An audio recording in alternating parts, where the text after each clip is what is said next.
Evening time ಹೆಲ್ದಿಯಾಗಿ ಏನಾದರೂ ತಿನ್ನಬೇಕು ಅಂತ ಅನ್ನಿಸ್ದಾಗ ಈ ಥರ ಶೇಜ್ವಾನ್ ತವಾ ಬರ್ಗರ್ನ ಟ್ರೈ ಮಾಡಿ, ಸಿಕ್ಕಾಪಟ್ಟೆ ಟೇಸ್ಟಿಯಾಗಿರುತ್ತೆ. ಕಡಾಯಿಗೆ ಎಣ್ಣೆ ಜೀರಿಗೆ ಹಾಕಿ ಫ್ರೈ ಮಾಡಿಕೊಂಡು ಸಣ್ಣದಾಗಿ ಹೆಚ್ಚಿರುವಂಥ ಈರುಳ್ಳಿ, ಶುಂಠಿ, ಬೆಳ್ಳುಳ್ಳಿ ಪೇಸ್ಟ್ ಹಾಕಿ ಚೆನ್ನಾಗಿ ಫ್ರೈ ಮಾಡ್ಕೊಳ್ಬೇಕು.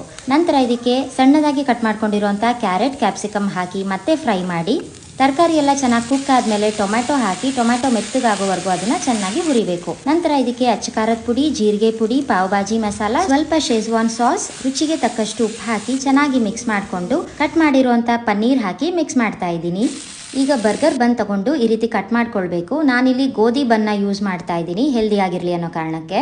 ಈಗ ಬನ್ ಮಧ್ಯ ಸ್ಟಫಿಂಗ್ನ ಫಿಲ್ ಮಾಡಿ ಅದ್ರ ಮೇಲೆ ಚೀಸ್ ಸ್ಲೈಸ್ ಹಾಕಿ ಬರ್ಗರ್ನ ರೆಡಿ ಮಾಡಿಕೊಂಡು ಪ್ಯಾನ್ಗೆ ಸ್ವಲ್ಪ ಬೆಣ್ಣೆ, ಅಚ್ಕಾರದ ಪುಡಿ, ಶೇಜ್ವಾನ್ ಸಾಸ್ ಹಾಗೆ ಸಣ್ಣದಾಗಿ ಕಟ್ ಮಾಡಿರುವಂಥ ಕೊತ್ತಂಬರಿ ಸೊಪ್ಪು ಹಾಕಿ ಮಿಕ್ಸ್ ಮಾಡಿ ಬರ್ಗರಲ್ಲಿರುವಂಥ ಚೀಸ್ ಎಲ್ಲ ಚೆನ್ನಾಗಿ ಮೆಲ್ಟ್ ಆಗೋವರೆಗೂ ಎಲ್ಲ ಕಡೆಯಿಂದ ಚೆನ್ನಾಗಿ ರೋಸ್ಟ್ ಮಾಡಿಕೊಂಡ್ರೆ ಹೆಲ್ದಿ ಹಾಗೆ ಸ್ಪೈಸಿ ಶೇಜ್ವಾನ್ ತವಾ ಬರ್ಗರ್ ರೆಡಿ.